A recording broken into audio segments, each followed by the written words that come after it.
Dipersembahkan oleh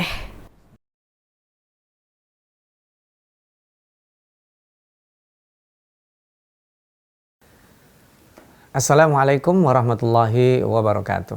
Alhamdulillahirabbil alamin. Alhamdulillahilladzi akhrajana min dhulumatil adami binuril ijad. Allahumma shalli wa sallim wa barik ala sayyidil amjad nabiyina Muhammadin sallallahu alaihi wasallam wa ala alihi wa ashabihi wa man tabi'ahu ila yaumil ma'ad. Amma ba'd. Para pemirsa TVmu, salihin salihat para pecinta Al-Qur'an yang berbahagia.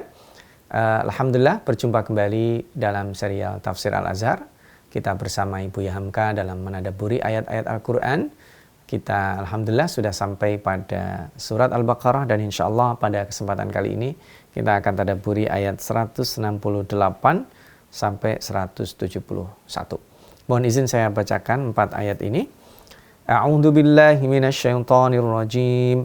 Ya ayyuhan nasu kulu mimma fil ardi halalan thayyiban ولا تتبعوا خطوات الشيطان إنه لكم عدو مبين إنما يأمركم بالسوء والفحشاء وأن تقولوا على الله ما لا تعلمون وإذا قيل لهم اتبعوا ما أنزل الله قالوا بل نتبع ما ألفينا عليه آباءنا أولو كان آباؤهم لا يعقلون شيئا ولا يهتدون ومثل الذين كفروا كمثل الذي ينعق بما لا يسمع إلا دعاء ونداء صم بكم عمي فهم لا يعقلون.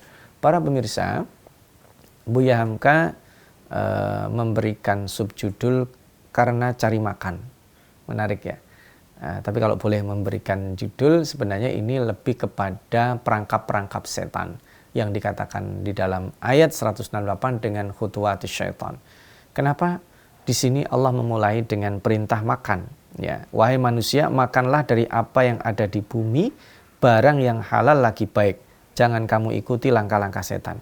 Karena pada saat makan itu ada satu hal yang na'udzubillah ya, kita bisa kehilangan kontrol pada saat seseorang lapar. Ya, orang lapar itu dia dicoba Allah dan dengan cobaan itu akan ketahuan apakah dia akan sikat aja yang penting orang bisa makan, ataukah dia mengendalikan diri dari rasa lapar itu sehingga dia memilih yang dibolehkan Allah Subhanahu wa taala. Ini peringatan. Ya, karena begini, ayat ini akan terkait dengan peristiwa apa? Kecurangan, penipuan, mengelabui mata, mengelabui mata yang bodoh itu berarti orang menipu orang ya, sedikit atau banyak. Perbuatan-perbuatan itu, kata Buya Hamka, diantaranya salah satunya adalah untuk mempertahankan syahwat perut. Maka apabila manusia telah mengatur makan minumnya, mencari dari sumber halal, bukan dari penipuan, bukan dari di zaman modern dinamai korupsi. Oh, beliau udah tahu ini istilah korupsi zaman itu ya. Jiwa akan terpelihara dari kekasarannya. Maka di sini ada kata-kata wala tattabi'u khutuwatis syaitan. Karena trapnya setan itu tidak datang langsung. Makanya dikatakan khutuwat. Ada langkah-langkah setan dalam menjerumuskan manusia supaya dia tidak mengindahkan aturan halal haram, terutama pada makan. Disikat aja habis semua. Ini boleh nggak dimakan? Udah, habis aja. Udah bismillah aja. Kadang begitu. Udah nanti habis itu kita istighfar aja. Na'udzubillahi min dzalik. Padahal ini penting ya, supaya kita tahu besarnya pengaruh makanan halal ini bagi ruhani manusia. Ada satu riwayat dari Ibnu Mardawai, Ibnu Abbas di sini, Rasulullah SAW bersabda, wahai seluruh manusia, makanlah dari apa yang di bumi yang halal baik. Berdirilah sahabat Rasulullah yaitu Sa'ad bin Abi Waqqas. Dia memohon kepada Rasulullah supaya memohon kepada Allah agar apa saja permohonan doa yang disampaikan pada Allah supaya dikabulkan. Maka minta resepnya gitu ya kira-kira. Rasulullah menjawab, ya Sa'ad atib mat'amak takun mustajabat da'wah walladzi nafsi Muhammadin biyadihi innar rajula, di sini ya, la yaqduful luqmata fi jawfihi fama yutaqabbalu minhu arba'ina yawman wa ayyuma 'abdin nabat lahmuhu minas suhti war riba fannaru aula bihi. Nah, ini ya. Terjemahnya saya bacakan. Wahai Sa'ad, perbaikilah makanan engkau, niscaya engkau akan dijadikan Allah seorang yang makbul doanya.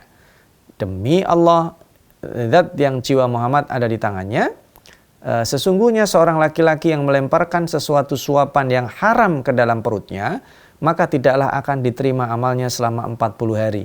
Barang siapa di antara hamba Allah yang tumbuh dagingnya dari harta haram dan riba, api lebih baik darinya. Kan ini berarti ada dampak ya, dampak spiritual dari makanan haram. Dan itu yang tadi disebut khutuwatis syaitan. Khutuwatis syaitan ini langkah setan di dalam menjerumuskan manusia supaya mau bukan hanya melirik tapi mengambil yang haram. Dan ada riwayat lagi dari Ibnu Abi Hatim, Ibnu Abbas menafsirkan ayat ini, ma khalafal qur'ana fahuwa min khutuwatis syaitan. Apa saja yang menyalahi isi Al-Quran itulah langkah-langkah setan.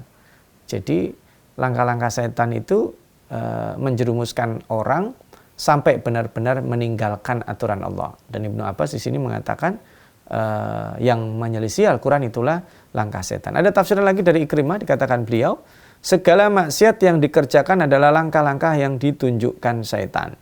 Abdullah bin Humaid dari Ibnu Abbas, bahkan segala sumpah-sumpah yang timbul karena marah adalah termasuk langkah-langkah setan juga. Kafarat sumpah karena marah itulah denda sumpah biasa. Ini terkait dengan orang yang tidak bisa mengendalikan diri. Dan itu ternyata salah satu efeknya adalah dari makanan haram.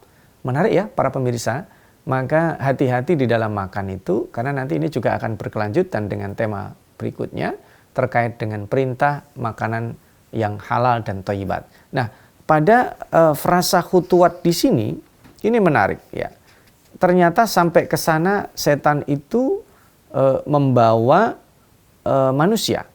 Jadi disuruhnya kamu berbuat jahat dan keji. Makanya kalau disebutkan pada ayat berikutnya di sini, innama ya'murukum bis-su'i wal fahsya. Setan itu menyuruh kepada keburukan dan kekejian. Apa bedanya as-su' dan apa bedanya al-fahsya? Insya Allah kita akan lanjutkan setelah break singkat yang berikut ini. Para pemirsa yang berbahagia, salihin salihat para pecinta Al-Quran, as-su' adalah sesuatu yang buruk ya, yang bukan hanya diselisihi oleh nurani manusia, tapi dia menyelisih aturan Allah Subhanahu Wa Taala. Dan al-fahsya adalah sesuatu yang lebih dari itu, jadi nggak etis, tidak layak, dan cenderungnya kata-kata fahisha itu kalau disebutkan dalam Al-Quran identik dengan perzinaan, perselingkuhan dan lain sebagainya. Dua-duanya sengaja disebutkan di sini karena su itu besar dan ada sub terkhusus dari fahsya itu. Nanti orang-orang yang tidak punya malu, orang-orang yang terbiasa dengan makanan haram, dia bisa melakukan apa saja. Ya, termasuk al-fahsya, orang yang udah tahu itu buruk akan diketahui. Kalau as-su itu umum, ada kalanya kita tidak tahu kalau ini salah. Nah, itu kesalahan yang umum. Tapi ada kalanya misalnya berselingkuh itu buruk, tapi dilakukan juga sama orang. Berzina itu buruk, dilakukan juga sama orang. Korupsi itu buruk, dilakukan juga sama orang. Itulah fahsya. Nanti ketika fahsya berkembang menjadi kemungkaran karena merusak struktur sosial. Maka beliau contohkan di sini yang menjadikan berat ya ketika seseorang sudah terabaikan dari aturan Allah. Ini di sini ada satu hal, setan masuk ke segala pintu ya. Nah, dijelaskan di sini kebanyakan orang itu mencari makanan untuk ngisi perut. Paling akhir setan berusaha supaya orang mengatakan kepada Allah apa yang tidak mereka ketahui. Kalau orang yang dia sesatkan sampai tidak mengakui lagi adanya Allah, dia udah berhasil. Nah, karena telah mabuk dengan maksiat. Salah satu contoh lagi, ada seorang mati di dalam rumah keluarganya repot. Bukan repot hendak segera menguburkan si mati atau si mayit.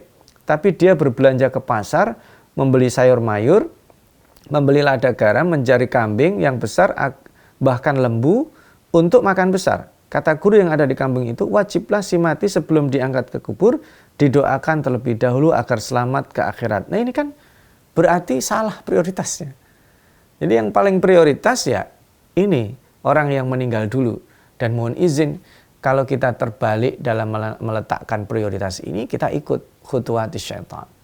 Ya memang ini pada satu titik ini ada tradisi yang menyebabkan kita bisa gesekan di tengah masyarakat terkait dengan hidangan pada saat ada kematian. Ini jangan sampai kita tarik pada ranah akidah ansih, juga jangan sampai juga dianggap sebuah tradisi biasa. Kita akan melihat kalau seandainya itu memberatkan, ya jangan dilakukan. Karena yang lebih utama adalah bagaimana si mayit ini jasadnya diurus dengan baik. Maka kita mengajarkan pemulasaran jenazah. Ini luar biasanya Indonesia. Indonesia ini termasuk negara yang mengakomodir hukum-hukum yang terkait dengan pelaksanaan syariat Islam.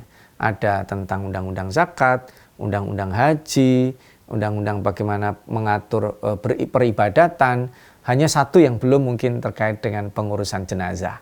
Nanti someday kita akan mengharapkan adanya itu supaya tidak ada lagi praktik-praktik yang juga merugikan. Karena jangan sampai ada pemaksaan secara tradisi orang harus menghadirkan makanan pada saat keluarganya meninggal karena mereka sudah ditimpa musibah. Jangan sampai kemudian ditimpakan lagi kesulitan-kesulitan. Nah ini kalaupun kita ada adat seperti itu, kita juga harus menjelaskan dan mempraktekkan hal-hal yang juga bisa meringankan orang yang mendapatkan musibah. Jangan sampai ditambah lagi dengan beban-beban seperti tadi. Nah ini apakah ini termasuk dari agama, kata Buya Hamka? Tentu tidak. Apalagi setelah itu tidak putus makan-makan di hari ketiga, keempat, kelima dan seterusnya. Hari menembok kubur ke-40 setelah matinya, setelah itu ada seterusnya. Ini termasuk tradisi yang mungkin mohon maaf kalau redaksinya salah dalam menyampaikan, kita dianggap melawan tradisi. Tapi tradisi kita harus proporsional. Jika tradisi itu memberatkan, hati-hati, memang tidak berdosa secara langsung, tapi itu bisa mengakibatkan kita terjerembab dalam khutuwati syaitan. Maka hati-hati di dalam menyikapi tradisi apapun, termasuk tadi hadirnya makanan dalam kematian. Ini dijelaskan oleh Buya Hamka agar kita waspada. Maka belum cukup sampai di situ, ya. Beliau menjelaskan ada banyak hal ya, termasuk di sini tentang talqin, kemudian bagaimana memberitahu orang yang sudah mati dan seterusnya. Ini tradisi-tradisi di tengah masyarakat kita perlu kawal supaya kita tetap proporsional. Dalam artian begini, kita tidak menghilangkan tradisi itu sama sekali, tapi jangan sampai kita terseret pada khutuwati syaitan terkait dengan tradisi tersebut. Dan apabila dikatakan mereka kepada orang-orang tadi itu, dan ini memang relate ya dengan sebelumnya, kalau itu kan kita udah dari sejak zaman dulu begitu. Kita membahas pada pertemuan sebelumnya lalu terkait dengan bahaya ikut-ikutan, kan berarti kita harus punya awareness, harus punya literasi supaya tidak terjebak, tidak mudah terperangkap dengan perangkap-perangkap setan itu. Nah, apabila dikatakan kepada mereka, ikuti apa yang telah diturunkan Allah melalui aturan-aturannya, maka orang tersebut akan menolak. Dan dia lebih suka dengan tandingan-tandingan tadi. Guru kami mengatakan begini, aturan sosialnya mengatakan ini. Itulah yang menyebabkan seseorang kemudian mereka mengatakan, bahkan kami hanya mau mengikut apa yang terbiasa dilakukan oleh nenek moyang kami. Benar atau salah tidak penting.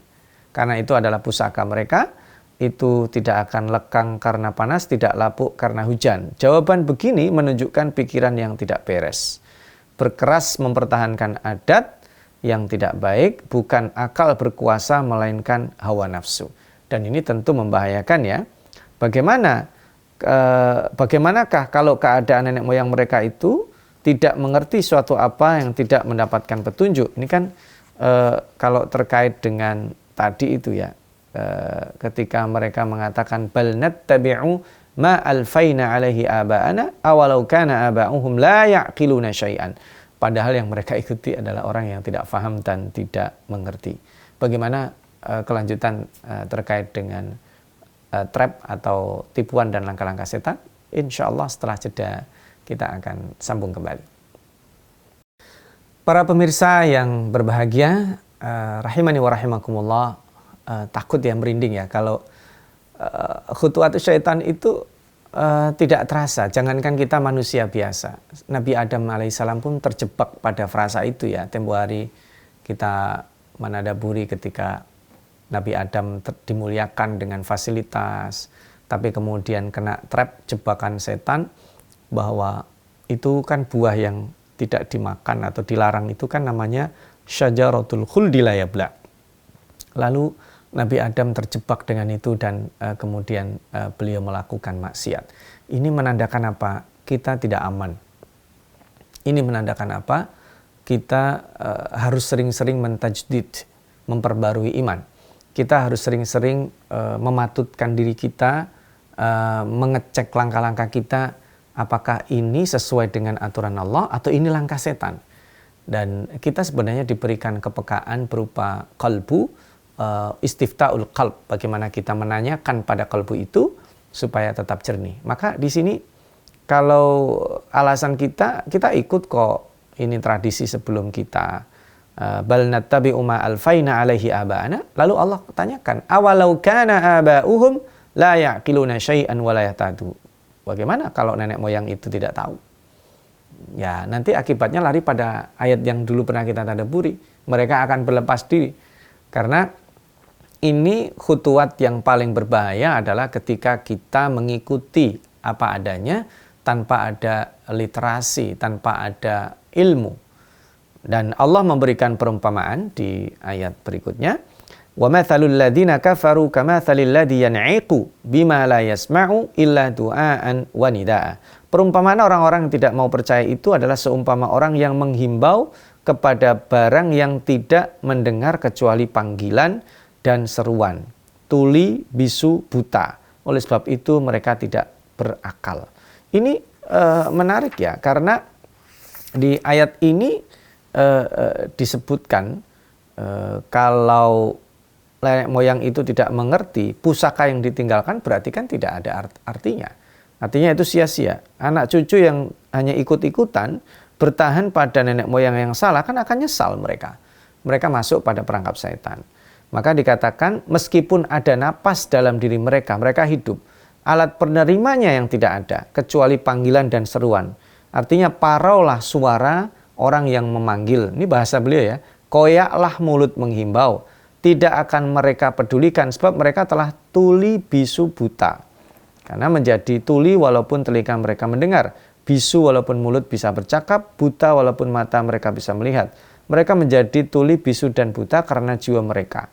Oleh sebab itu mereka tidak berakal. Jadi kan berkomunikasi dengan orang seperti ini kan bukan hanya tidak komunikatif, tapi menjadi sia-sia.